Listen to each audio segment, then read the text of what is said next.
صفحہ نمبر 298۔ اب ظاہر ہے کہ ابو ہریرہ رضی اللہ تعالیٰ عنہ کی یہ شرکت برائے ثانی میں تھی۔ اب ظاہر ہے کہ ابو ہریرہ رضی اللہ تعالیٰ عنہ کی یہ شرکت بنائے ثانی میں تھی، جو فتح خیبر کے بعد 7 ہجری میں ہوئی، اور جو بنا 1 ہجری میں ہوئی اس میں ابو ہریرہ کی شرکت کیسے ممکن ہے؟ نیز عمرو بن العاص رضی اللہ تعالیٰ عنہ جو 5 ہجری میں مشرف با اسلام ہوئے، بنائے مسجد نبوی میں ان کا شریک ہونا دلائل بہقی میں مذکور ہے، اور ظاہر ہے کہ جو شخص 5 ہجری میں مشرف با اسلام ہو کر آپ کی خدمت میں حاضر ہوا ہو، وہ 1 ہجری کی تعمیر میں کیسے شرکت کر سکتا ہے؟ لا محالہ ان کی یہ شرکت بنائے ثانی میں سمجھی جائے گی۔ یہ تمام تفصیل وفاء الوفا اور خلاصۃ الوفا کے باب 4 میں مذکور ہے۔ تعمیر حجرات برائے ازواج مطہرات۔ جب آپ مسجد کی تعمیر سے فارغ ہوئے تو ازواج مطہرات کے لیے حجروں کی بنیاد ڈالی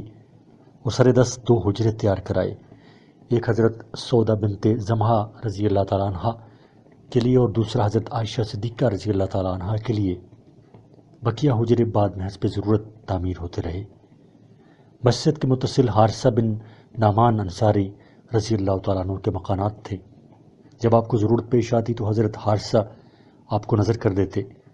اسی طرح یکے بعد دیگرے تمام مکانات آپ کی نظر کر دیے۔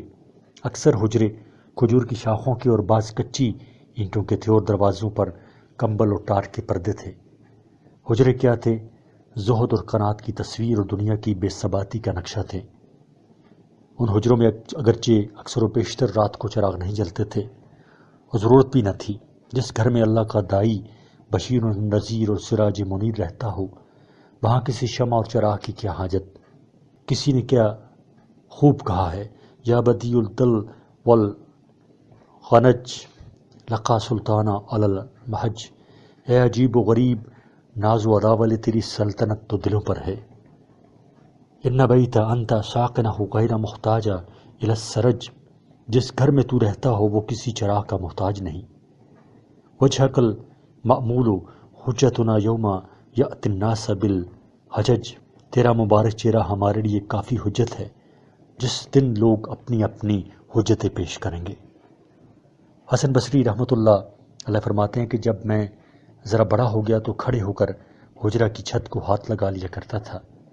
یہ حجرے سمت مشرق اور شمال میں واقع تھے، غربی جانب میں کوئی حجرہ نہ تھا۔ ازواج مطہرات رضی اللہ تعالی عنہن کی وفات کے بعد ولید بن عبد الملک کے حکم سے یہ تمام حجرے مسجد نبوی میں شامل کر لیے گئے۔ جس وقت ولید کا یہ حکم مدینہ پہنچا تو تمام اہل مدینہ صدمہ سے چیخ اٹھے۔ صفحہ نمبر 299۔ ابو امامہ سہل بن حنیف فرمایا کرتے تھے کہ کاش وہ حجرے اسی طرح چھوڑ دیے جاتے تاکہ لوگ دیکھتے کہ جس نبی کے ہاتھ پر من جانب اللہ دنیا کے تمام خزائن کی کنجیاں رکھتی گئی تھیں، وہ نبی کیسے حجروں اور کیسے چھپروں میں زندگی بسر کرتا تھا، صلی اللہ علیہ وآلہ وازواجہ وذریاتہ واصحابہ وبارک وسلم۔ اسی اثناء میں رسول اللہ صلی اللہ علیہ وآلہ وسلم نے زید بن حارثہ اور ابو رافع کو مکہ مکرمہ روانہ کیا تاکہ حضرت فاطمہ الزہرا اور حضرت ام کلثوم اور ام المومنین سودا رضی اللہ عنہن کو لے آئے، اور انہی کے ہمراہ ابو بکر صدیق رضی اللہ تعالیٰ عنہ نے عبداللہ بن ابی بکر کو روانہ کیا تاکہ حضرت عائشہ اور حضرت اسما اور ام رومان اور عبد الرحمن بھی ابی بکر کو لے آئیں۔ جب زید بن حارثہ کو لے کر مدینہ پہنچے تو اس وقت آپ ابو ایوب انصاری رضی اللہ تعالیٰ عنہ کے مکان سے تعمیر کردہ حجروں میں منتقل ہو گئے۔ روایت الطبرانی عن عائشہ زرقانی صفحہ 370 جلد 1۔ زیادات خلفائے راشدین۔ زیادات خلفائے راشدین در مسجد خاتم مساجد الانبیاء و مرسلین صلوات اللہ وسلام علیہم اجمعین۔ صدیق اکبر رضی اللہ تعالیٰ عنہ نے اپنے زمانے خلافت میں مسجد نبی میں کوئی اضافہ نہیں کیا، صرف جو ستون بوسیدہ ہونے کی وجہ سے گر پڑے تھے ان کی جگہ اسی طرح کھجور کے ستون نصب فرما دیے۔ حضرت عمر رضی اللہ تعالیٰ عنہ نے 17 ہجری میں قبلہ اور غربی جانب میں مسجد نبوی کو بڑھایا، اور شرقی جانب میں چونکہ ازواج مطہرات کے حجرے واقع تھے اس لیے اس جانب میں کوئی اضافہ نہیں فرمایا۔ حضرت عمر رضی اللہ تعالیٰ عنہ نے صرف مسجد کی توسیع فرمائی، مگر اس کی اصلی شان اور ہیئت میں کوئی تغیر و تبدل نہیں فرمایا، یعنی نبی کریم صلی اللہ علیہ وآلہ وسلم کی طرح کچی اینٹوں سے مسجد کی تعمیر کرائی اور کھجور کے ستون اور کھجور کی شاخوں اور پٹھوں کی چھت ڈالی اور اس کی اصلی سادگی کو برقرار رکھا۔ حضرت عثمان غنی رضی اللہ تعالیٰ عنہ نے اپنے عہد خلافت میں مسجد کی توسیع بھی فرمائی اور بجائے کچی اینٹوں کے منقش پتھروں اور قلی چونا سے اس کی تعمیر کرائی اور ستون بھی پتھر ہی کے لگائے گئے اور 7 سال کی لکڑی کی چھت ڈالی۔ حضرت عثمان غنی رضی اللہ تعالیٰ عنہ نے جب اس شان سے مسجد نبوی کی تعمیر کا ارادہ فرمایا تو حضرات صحابہ پر یہ شاق گزرا کہ مسجد نبوی کی سادگی اور ہیئت میں کوئی تغیر و تبدل کیا جائے۔ حضرت عثمان غنی رضی اللہ تعالیٰ عنہ نے جب صحابہ کا بار بار انکار اور ناگواری و کراہت کا اظہار، صفحہ نمبر 300، جب صحابہ کا بار بار انکار اور ناگواری و کراہت کا اظہار دیکھا تو ایک خطبہ میں یہ فرمایا، تم لوگوں نے اس بارے میں بہت چہم گوئیاں کی ہیں اور تحقیق میں نے نبی کریم صلی اللہ علیہ وآلہ وسلم سے سنا ہے کہ جو شخص محض اللہ کی خوشنودی کے لیے کوئی مسجد بنائے تو اللہ تعالیٰ اس کے لیے اسی کے مثل جنت میں ایک محل بنا دیتا ہے۔ ماہ ربیع الاول 29 ہجری میں تعمیر شروع ہوئی اور محرم الحرام 30 ہجری کو تعمیر ختم ہوئی۔ اس حساب سے زمانہ کل 10 ماہ ہوتے ہیں۔ امام مالک رحمۃ اللہ علیہ سے منقول ہے کہ حضرت عثمان غنی رضی اللہ تعالیٰ عنہ نے مسجد نبوی کی تعمیر کرائی تو قاب اخبار یہ دعا مانگتے کہ اے اللہ یہ تعمیر پوری نہ ہو۔ لوگوں نے اس کا سبب دریافت کیا، یہ فرمایا کہ بس یہ تعمیر ہوئی اور آسمان سے فتنہ اترا۔ نماز جنازہ کی جگہ ابو سعید خدری رضی اللہ تعالیٰ عنہ فرماتے ہیں کہ جب نبی کریم صلی اللہ علیہ وآلہ وسلم ہجرت فرما کر مدینہ تشریف لائے تو ہم میں سے جو شخص مرنے کے قریب ہوتا تو ہم آپ کو اطلاع کرتے۔ آپ صلی اللہ علیہ وآلہ وسلم تشریف لاتے اور اس کے لیے استغفار فرماتے، مرنے کے بعد دفن تک وہی تشریف رکھتے۔ اس میں بسا اوقات آپ صلی اللہ علیہ وآلہ وسلم کو بہت دیر ہو جاتی، اس لیے ہم نے یہ التزام کر لیا کہ مرنے کے بعد آپ کو اطلاع دیا کریں۔ چنانچہ چند روز یہی معمول رہا کہ مرنے کے بعد آپ کو اطلاع دیتے، آپ تشریف لاتے اور نماز پڑھتے اور میت کے لیے دعا اور استغفار فرماتے۔ بعض اوقات دفن میں بھی شرکت فرماتے اور بعض اوقات نماز جنازہ سے فارغ ہو کر واپس تشریف لے جاتے۔ بعد ازاں آپ کی سہولت کی غرض سے ہم نے یہ التزام کر لیا کہ جنازہ لے کر خود آپ کے گھر پر حاضر ہو جاتے، وہیں اپنے گھر کے قریب جنازہ کی نماز پڑھا دیتے۔ اس وجہ سے اس جگہ کا نام جہاں آپ صلی اللہ علیہ وآلہ وسلم جنازہ کی نماز پڑھایا کرتے تھے موضع الجنائز ہو گیا۔ بخاری میں عبداللہ بن عمر رضی اللہ تعالیٰ عنہ کے حدیث سے بھی یہی معلوم ہوتا ہے کہ صلاۃ و جنازہ کے لیے مسجد نبوی کی متصل ایک جگہ مخصوص تھی۔ آپ کا مستمر معمول تو یہی تھا کہ آپ مسجد میں جنازہ کی نماز نہیں پڑھتے تھے۔ بعض مرتبہ کسی عارض کی وجہ سے آپ نے صلاۃ جنازہ مسجد میں پڑھی ہے۔ صفحہ نمبر 301۔ اسی وجہ سے امام ابو حنیفہ اور امام مالک رحمۃ اللہ علیہما کا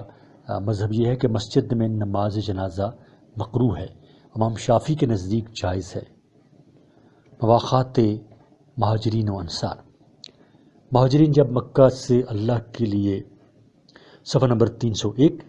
مہاجرین جب مکہ سے اللہ کے لیے اپنے اہل و عیال، خویش و اقارب گھر پر چھوڑ کر مدینہ پہنچے تو آپ نے مہاجرین و انصار کو مواخات یعنی بھائی بندی کا حکم دیا تاکہ وطن اور اہل و عیال سے مفارقت کی وحشت اور پریشانی انصار کی الفت اور ممانست سے بدل جائے۔ ضرورت کے وقت ایک دوسرے کا معین اور مددگار اور مصیبت کے وقت ایک دوسرے کا غمگسار ہو، ضعیف اور کمزور کو قوی اور زبردست کی اخوت سے قوت حاصل ہو، ضعیف قوی کے لیے قوت بازو بنے، اعلیٰ شخص ادنا شخص کے فوائد سے اور ادنا اعلیٰ کے منافع سے مستفید اور متنفع ہو، اور مہاجرین و انصار کے منتشر دانے ایک رشتہ مواخات میں منسلک ہو کر شے واحد بن جائیں۔ تشتت اور تفریق کا نام و نشان باقی نہ رکھے، سب مل کر اللہ کی رسی کو مضبوط پکڑ لیں۔ جو تفرق اور اختلاف بنی اسرائیل کی ہلاکت اور بربادی کا سبب بنا، یہ امت مرحومہ اس سے بالکل محفوظ رہے اور اجتماع کی وجہ سے اللہ جل و جلالہ کا ہاتھ ان کے سر پر ہو اور اگر زمانہ جاہلیت کے تفاخر اور مباحات کا کوئی فاسد مادہ قلب میں باقی ہے تو اس رشتہ مساوات سے اس کا استحصال اور قلع قمع ہو جائے، اور قلب بجائے تفاخر اور تعلی غرور و نخوت کے تواضع اور مسکنت، مواخات اور مواسات سے معمور ہو جائے۔ خادم اور مخدوم، غلام اور مولا، محمود اور اجاز سب ایک ہی صف میں آ جائیں، دنیا کے سارے امتیازات مٹ کر صرف تقوی اور پرہیزگاری کا شرف اور بزرگی باقی رہ جائے۔ کما قال تعالی ان اکرمکم عند اللہ اتقاکم، تحقیق اللہ کے نزدیک سب سے زیادہ مکرم وہ ہے کہ جو سب سے زیادہ متقی اور پرہیزگار ہو۔ مواخات مہاجرین و انصار، مہاجرین جب مکہ سے اللہ کے لیے اپنے اہل و عیال، خویش و اقارب گھر بار چھوڑ کر مدینہ پہنچے تو آپ نے مہاجرین و انصار کو مواخات یعنی بھائی بندی کا حکم دیا تاکہ وطن اور اہل و عیال سے مفارقت کی وحشت اور پریشانی انصار کی الفت و ممانست سے بدل جائے۔ ضرورت کے وقت ایک دوسرے کا معین اور مددگار، اور مصیبت کے وقت ایک دوسرے کا غمگسار ہو۔ ضعیف اور کمزور کو قوی اور زبردست کی قوت سے قوت حاصل ہو۔ ضعیف قوی کے لیے قوت بازو بنے، اعلیٰ شخص ادنا شخص کے فوائد سے اور ادنا اعلیٰ کے منافع سے مستفید اور منتفع ہو، اور مہاجرین و انصار کے منتشر دانے ایک رشتہ مواخات میں منسلک ہو کر شے واحد بن جائیں۔ تشتت اور تفریق کا نام و نشان باقی نہ رہے، سب مل کر اللہ کی رسی کو مضبوطی سے پکڑ لیں۔ جو تفریق اور اختلاف بنی اسرائیل کی ہلاکت اور بربادی کا سبب بنا، یہ امت مرحومہ اس سے بالکل محفوظ رہے، اور اجتماع کی وجہ سے اللہ جل جلالہ کا ہاتھ ان کے سر پر ہو۔ اور اگر زمانہ جاہلیت تفاخر اور مباحات کا کوئی فاسد مادہ قلب میں باقی ہے تو اس رشتہ مساوات سے اس کا استحصال اور قلع قمع ہو جائے، اور قلب بجائے تفاخر اور تعلی غرور و نخوت کے تواضع اور مسکنت و مواخات اور مواسات سے معمور ہو جائے۔ خادم اور مخدوم، غلام اور مولا، محمود اور اعجاز سب ایک ہی صف میں آ جائیں، دنیا کے سارے امتیازات مٹ کر صرف تقوی اور پرہیزگاری کا شرف اور بزرگی باقی رہ جائے۔ کما قال تعالی ان اکرمکم عند اللہ اتقاکم، تحقیق اللہ کے نزدیک سب سے زیادہ مکرم وہ ہے کہ جو سب سے زیادہ متقی اور پرہیزگار ہو۔ انہی مصالح کی وجہ سے آپ نے ہجرت مدینہ سے قبل مکہ مکرمہ میں فقط مہاجرین میں باہمی رشتہ مواخات قائم فرمایا، اور پھر ہجرت کے بعد مہاجرین اور انصار کے مابین مواخات فرمائی۔ چنانچہ حافظ ابن عبد البر رحمۃ اللہ علیہ فرماتے ہیں کہ مواخات 2 مرتبہ ہوئی۔ ایک مرتبہ فقط مہاجرین کے مابین تھی کہ ایک مہاجر دوسرے مہاجر کا بھائی قرار دیا گیا، اور یہ مواخات مکہ میں ہوئی، اور دوسری مواخات ہجرت کے بعد مہاجرین اور انصار کے مابین ہوئی۔ چنانچہ ابن عباس رضی اللہ تعالیٰ عنہ سے مروی ہے کہ رسول اللہ صلی اللہ علیہ وآلہ وسلم نے حضرت زبیر اور عبداللہ بن مسعود رضی اللہ تعالیٰ عنہما میں مواخات فرمائی، حالانکہ دونوں حضرات مہاجرین میں سے ہیں۔ اس حدیث کو حاکم اور ابن عبد البر نے روایت کیا، اور اسناد اس کی حسن ہے، اور حافظ ضیاء الدین مقدسی نے اس حدیث کو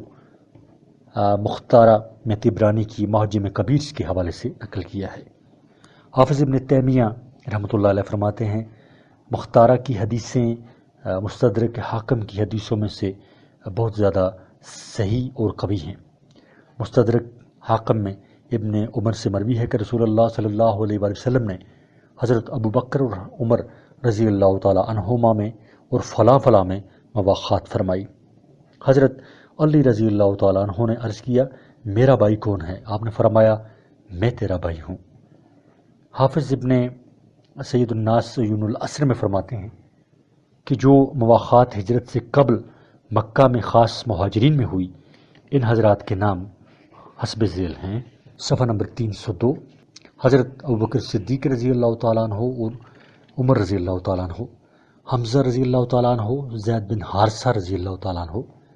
عثمان غنی رضی اللہ تعالیٰ عنہ، عبد الرحمن بن عوف رضی اللہ تعالیٰ عنہ، زبیر بن عوام رضی اللہ تعالیٰ عنہ، عبداللہ بن مسعود رضی اللہ تعالیٰ عنہ، عبیدہ بن الحارث رضی اللہ تعالیٰ عنہ، بلال بن رباح رضی اللہ تعالیٰ عنہ، مصعب بن عمیر رضی اللہ تعالیٰ عنہ، اور ان کی وفات ہوئی سعد بن ابی وقاص رضی اللہ تعالیٰ عنہ کے ساتھ،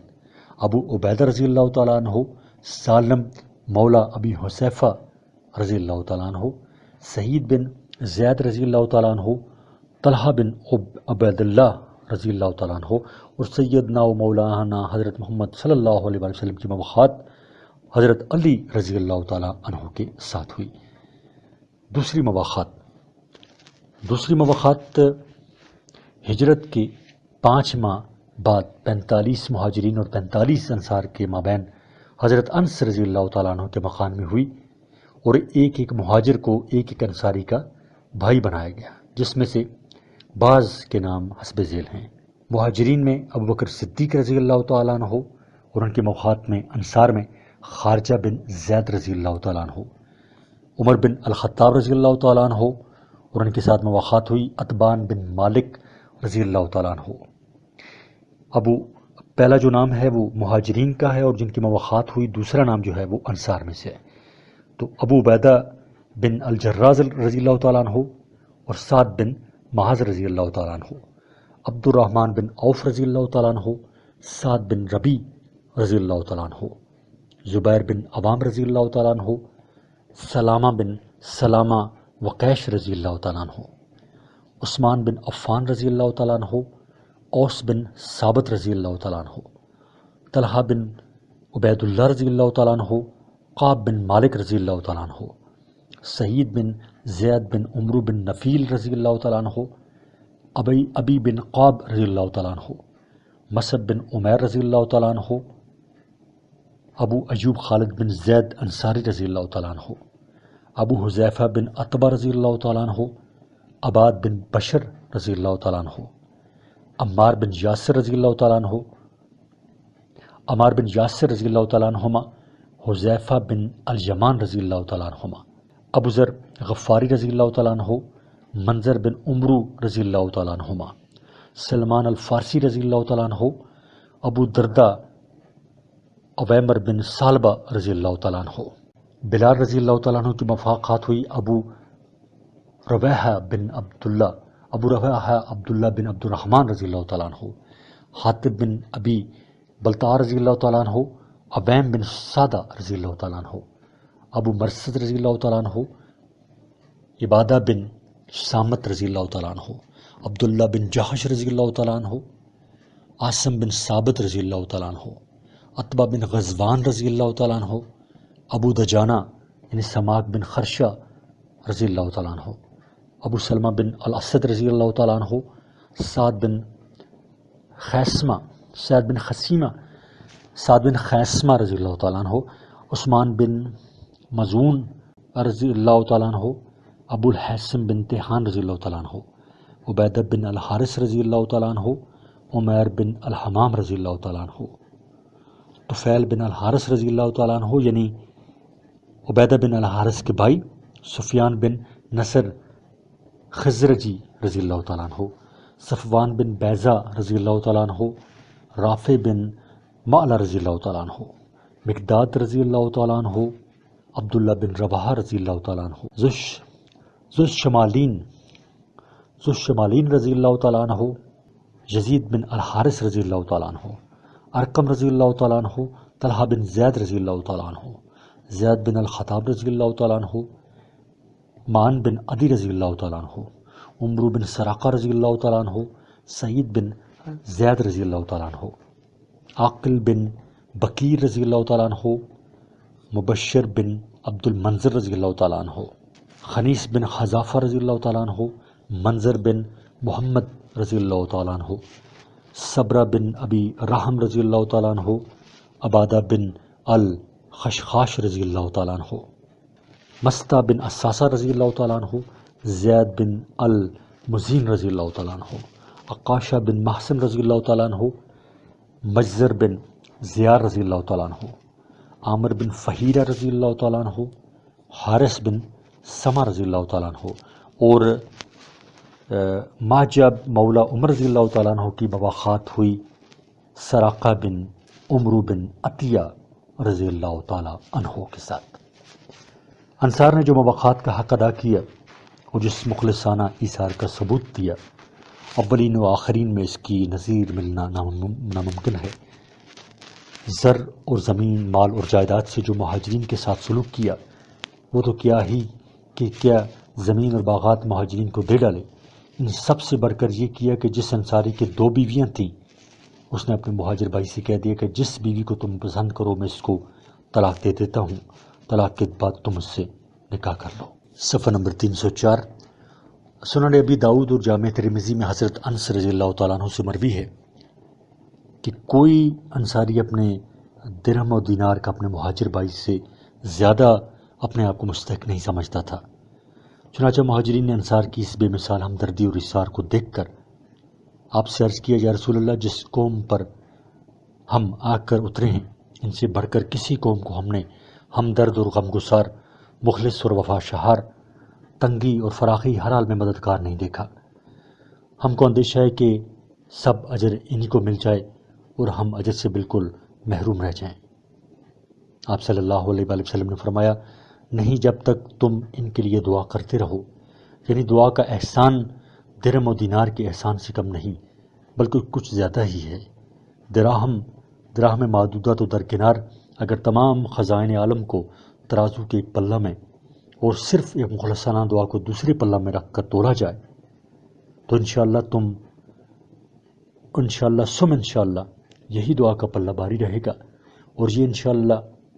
تعلیق کی بنا پر تعلق بلکہ تبرکن اور تادبن کہتا ہوں۔ امام بخاری رحمۃ اللہ علیہ نے جامع صحیح میں بکثرت ایسی حدیثیں ذکر فرمائی جن میں رسول اللہ صلی اللہ علیہ وآلہ وسلم کا بطور تعلیق نہیں بلکہ بطور تبرک انشاءاللہ کہنا مذکور ہے۔ ام المومنین عائشہ صدیقہ بنت صدیق رضی اللہ تعالی عنہما کے پاس جب کوئی سائل آتا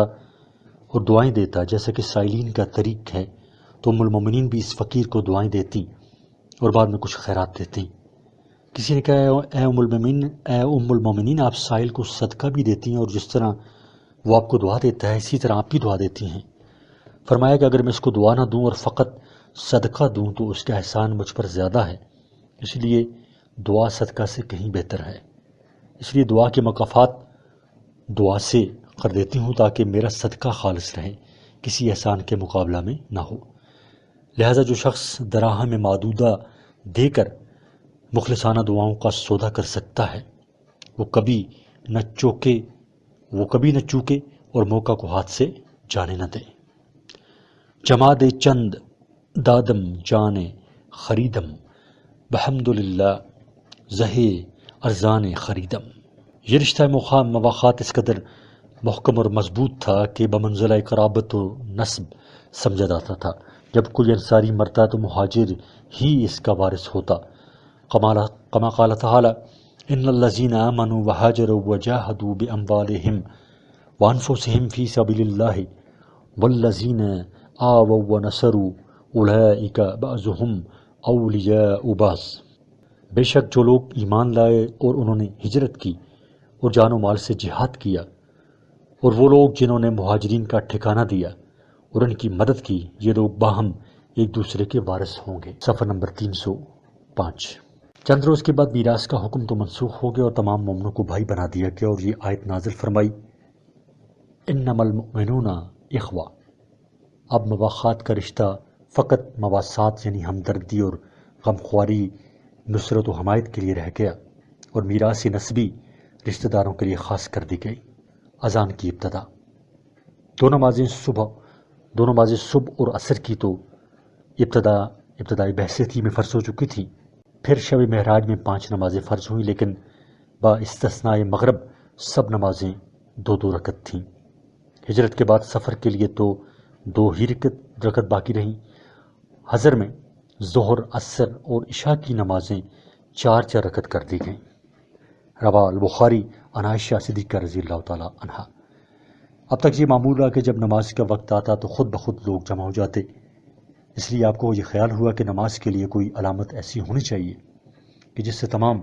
اہل محلہ با یک وقت سہولت کے ساتھ مسجد میں حاضر ہو جایا کریں۔ کسی نے کہا کہ ناقوس بجا دیا کریں، کسی نے کہا بوق بجا دیا کریں کہ لوگ اس کی آواز سن کر جمع ہو جایا کریں، لیکن آپ نے ناقوس کو نصارہ کے ساتھ مشابہت پیدا ہو جانے کی وجہ سے رد فرمایا اور بوق بجانے کو یہود کے ساتھ مشابہت پیدا ہو جانے کی وجہ سے رد فرمایا۔ غرض یہ کہ ان دونوں باتوں کو یہود اور نصارہ کی مشابہت کی وجہ سے ناپسند فرمایا۔ کسی نے کہا کہ کسی بلند اور اونچی جگہ پر آگ سلگا دیا کریں کہ لوگ اس کو دیکھ کر جمع ہو جایا کریں۔ آپ نے فرمایا یہ طریقہ مجوسیوں کا ہے، مجوس کے ساتھ مشابہت کی وجہ سے اس کو ناپسند فرمایا۔ مجلس برخاست ہوگی اور کوئی بات طے نہ ہوئی، رسول اللہ صلی اللہ علیہ وآلہ وسلم کے تفکر اور خیال کا عبداللہ بن زید بن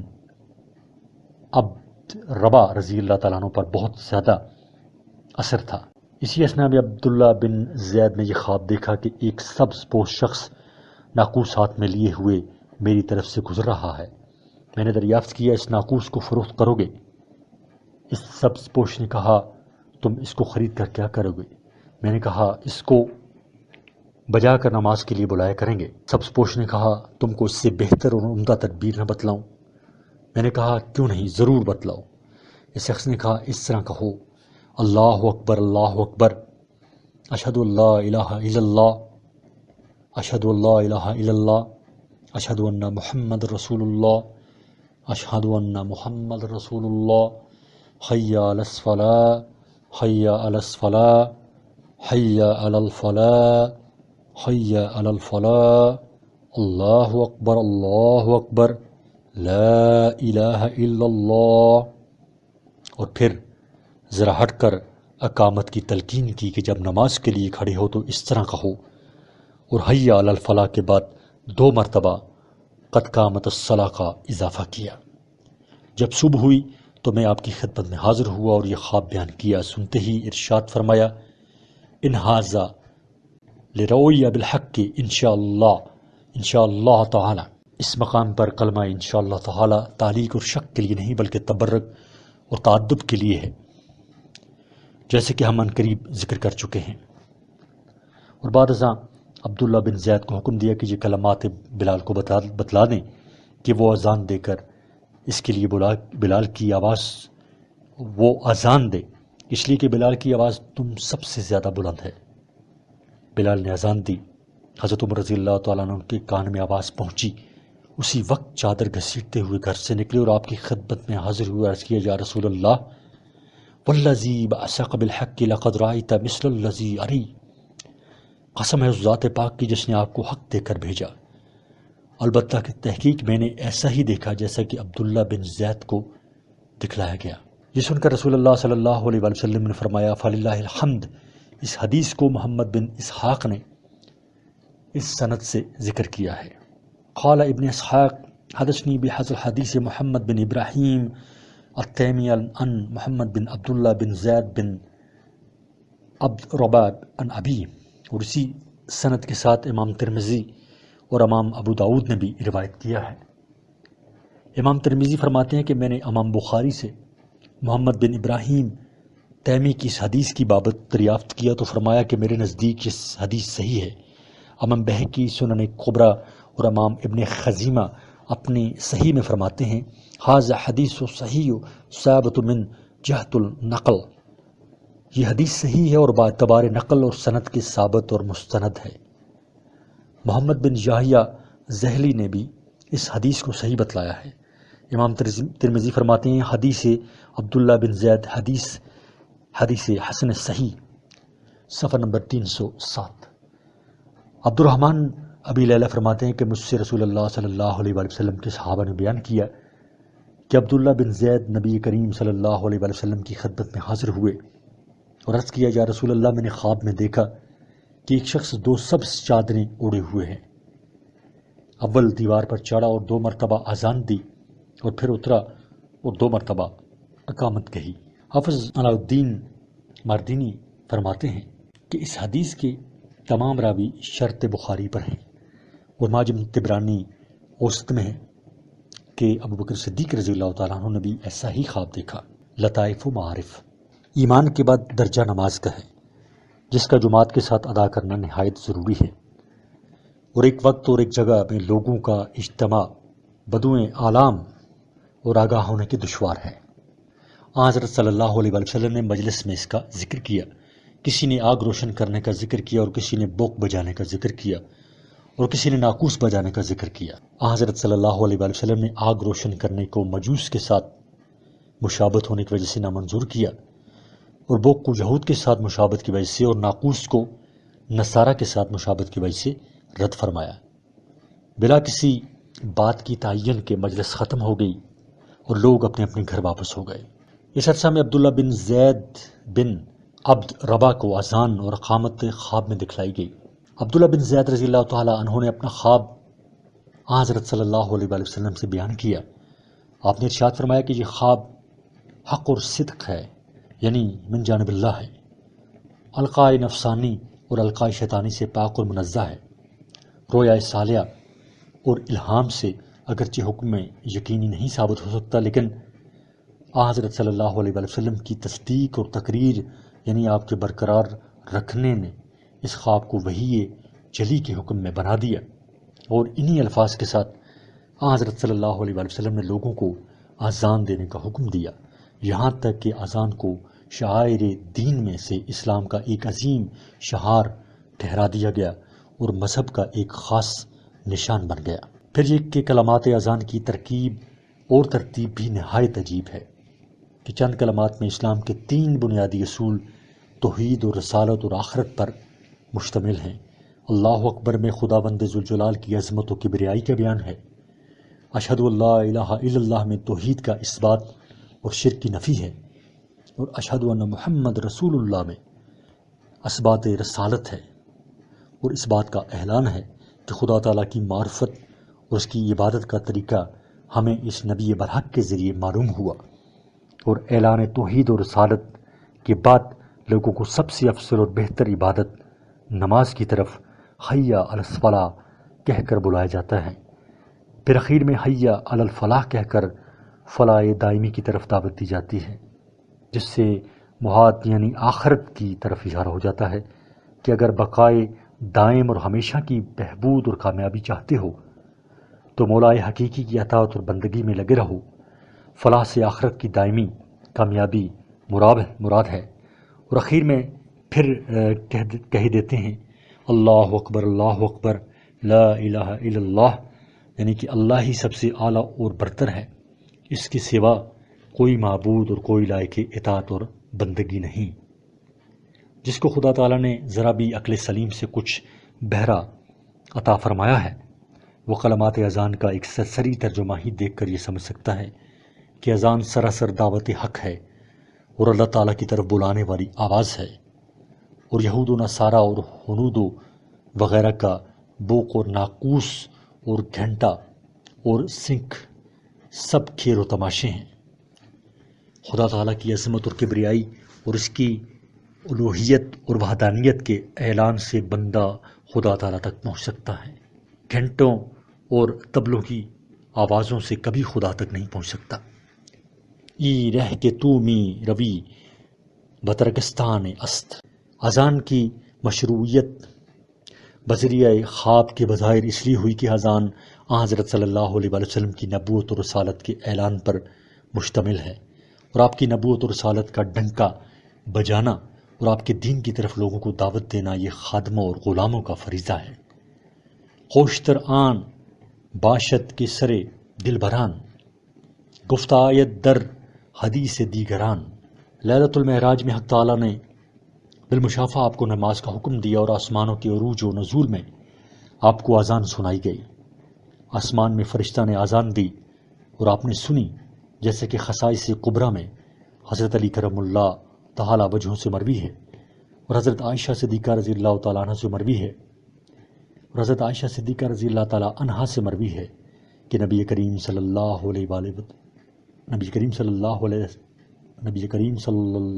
وآلہ وسلم نے فرمایا کہ جبرائیل امین نے آسمان میں اذان دی اور مجھ کو امامت کے لیے آگے کیا، بس میں نے فرشتوں کو نماز پڑھائی۔ پھر ہجرت کے بعد جب نماز کے اجتماع کے لیے اعلام اور اعلان کی ضرورت محسوس ہوئی تو عبداللہ بن زید کو خواب میں اذان اور اقامت دکھائی گئی، اور عبداللہ بن زید نے خواب میں جو اذان اور اقامت دیکھی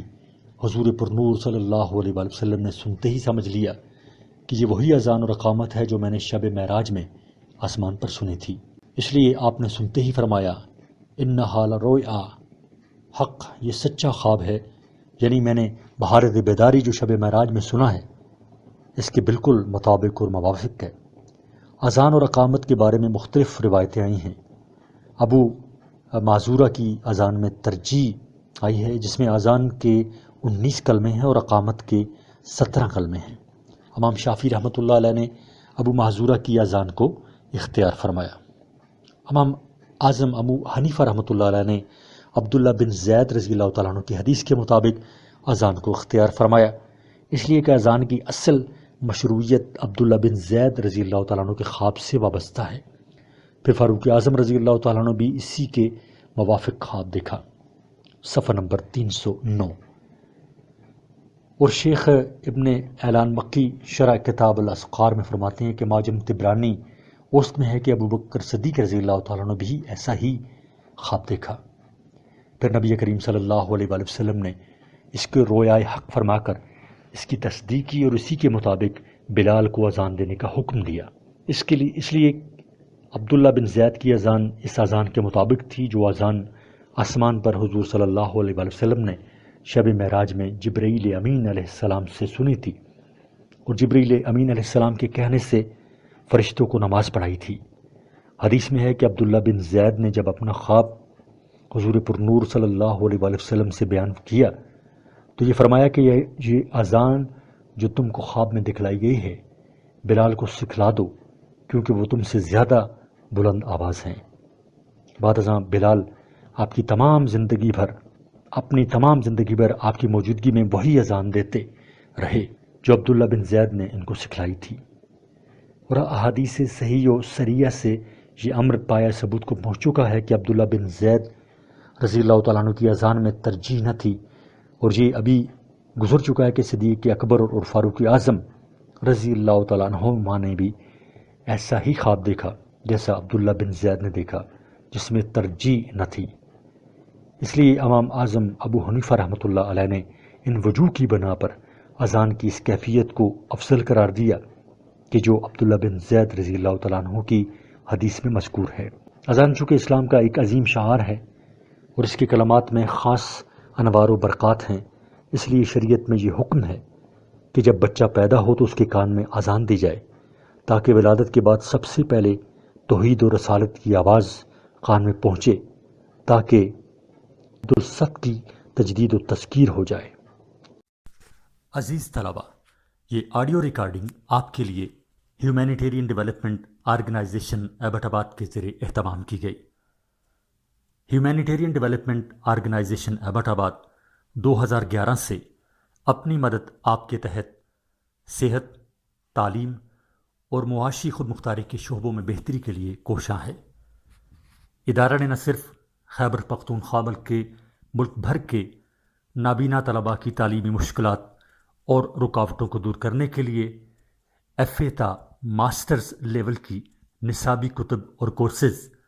جن میں علامہ اقبال اوپن یونیورسٹی کے کورسز بھی شامل ہیں، کو آڈیو ریکارڈنگ میں منتقل کرنے کا اہتمام کیا ہے تاکہ نابینا طلباء اعلیٰ تعلیم تک رسائی حاصل کر کے ملک و قوم کی ترقی اور خوشحالی میں اپنا بھرپور کردار ادا کر سکیں۔